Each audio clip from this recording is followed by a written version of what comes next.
Hello guys, এই দেখো দুপুরবেলা খাওয়া দাওয়ার পর এখানে একজন বসে বসে ল্যাদ খাচ্ছে আর ফোন দেখছে।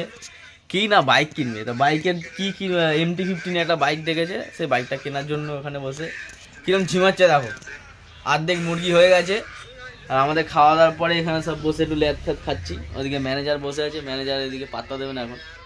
ম্যানেজার বসে ম্যানেজারের মন দিয়ে কাজ করছে আর আমরা এখানে বসে একটু আড্ডা মারছি।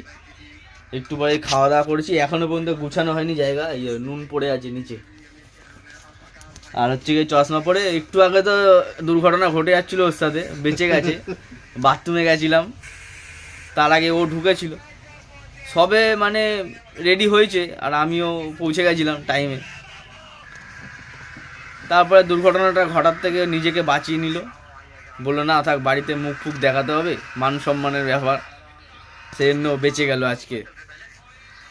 কিছু করার নেই। পরে